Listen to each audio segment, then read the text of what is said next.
From ABC News, this is Good Morning America. Now from Times Square in New York, weekend anchors Bill Weir and Kate Snow.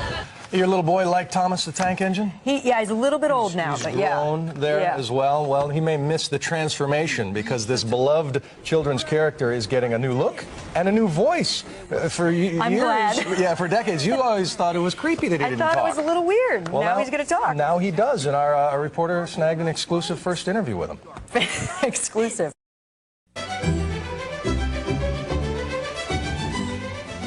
Well, there's a big shakeup in the world of children's entertainment this week. If you're a parent of a toddler, take note. Thomas the Tank Engine has been overhauled with a new look and a new sound. ABC's John Berman got to speak with him in this exclusive interview. It was a clang and a prank. For little kids, Thomas the Tank Engine is like the Beatles, the Jonas Brothers, and Miley Cyrus combined, and on rails.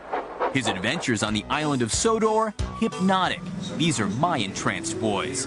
Kids have read about the British characters since the 40s and watched them on television since the 80s.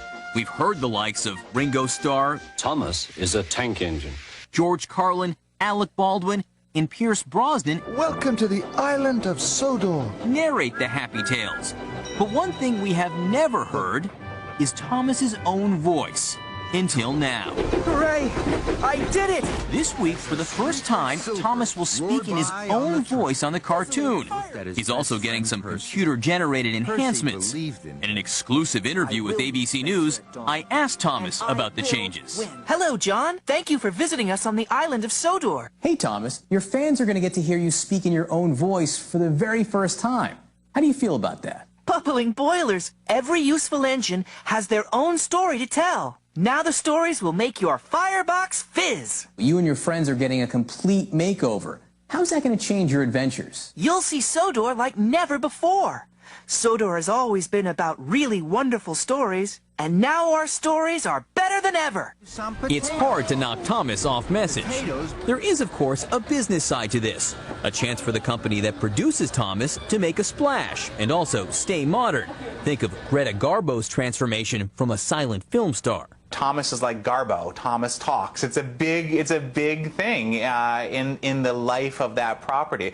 I think it makes it more personal for kids. It makes it more possible for them to relate to Thomas. And a great deal of thinking went into the voice itself. We think it personifies Thomas exactly. It's a nice, precocious, cheeky little engine that is imperfect, who gets in trouble, yet is very passionate about both his friends and his ability to be a really useful engine. Cheeky, charming, magical. Good luck, Thomas! For Good Morning America, John Berman, ABC News, Sodor. Bye then, Thomas.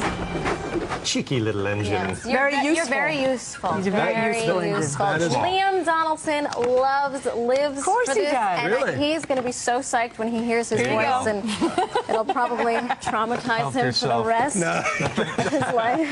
That thing was menacingly huge, wasn't it? And Berman with the softball questions, too. Yeah. How do you feel?